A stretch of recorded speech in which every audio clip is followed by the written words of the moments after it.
Hello viewers, আসসালামু আলাইকুম। আমি আজকে আলু গাজর ভাজি করব। আর নূর রান্নাঘরে আপনাদের সবাইকে স্বাগতম। আপনারা সবাই ভালো আছেন? আপনারা সবাই আশা করি ভালোই আছেন। তো ভাজি শুরু করছি। প্রথমে আমি পরিমাণ মতো তেল ঢেলে দিলাম। তারপর পেঁয়াজ কুচি, কাঁচামরিচ কুচি দিয়ে দেবো। ভালো করে ভেজে নিব। পেঁয়াজটা ভাজা হয়ে গেছে। তো এখানে অনেক ফেনা উঠেছে।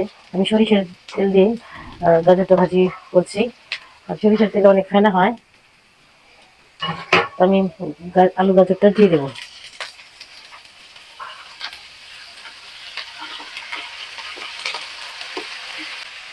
আধা চা চামচ পরিমাণ লবণ দিয়ে দিব। আধা চা চামচ পরিমাণ হলুদ গুঁড়ো দিয়ে দিব।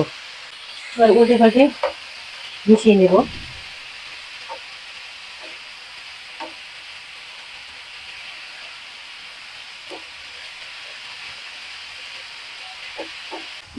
মিশিয়ে নেওয়া হয়েছে। আমি একটু ঢেকে রান্না করবো কিছুক্ষণ। আলু গাজর ঢেকে ভেজে নিচ্ছি কিছুক্ষণ। আমি আমার গাজরটা উল্টে পাল্টে দেবো। এটা মিডিয়াম লো আছে 7-8 মিনিট ভাজা হবে।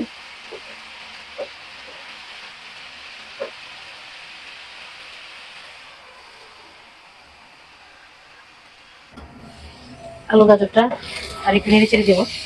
এটা যেন লেগে না যায়, এই জন্য কিছুক্ষণ পরে পরে উল্টে পাল্টে দিতে হবে।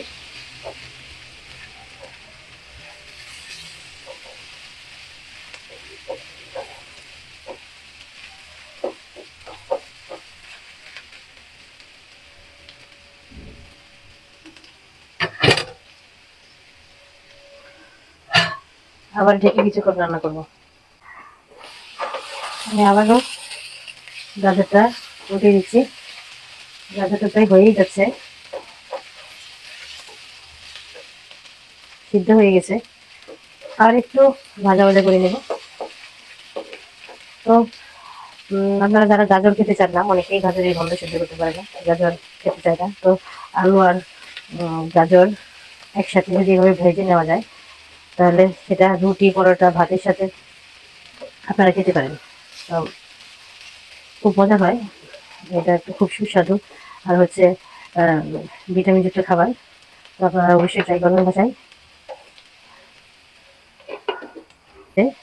তো এ পর্যায়ে আপনারা লবণ চেক করে দেখে নেবেন। তো গাজর ভাজিটা অনেক সুন্দর হয়েছে, আপনারা দেখতেই পাচ্ছেন। আর কতটুকু টেস্টি হয়েছে আপনাদের কি বলবো। গাজর ভাজিটা অনেক টেস্টি হয়, খেতে অনেক সুস্বাদু। তো আপনারা বাসায় অবশ্যই ট্রাই করবেন। আর আমি সার্ভ করে দেখাচ্ছি। দেখেন আমার গাজর ভাজিটা কতটুকু সুন্দর হয়েছে। আমি সার্ভ করে নিয়েছি।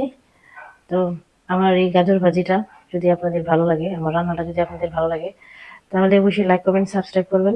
সাবস্ক্রাইব করে আমার পাশেই থাকবেন। আল্লাহ হাফিজ।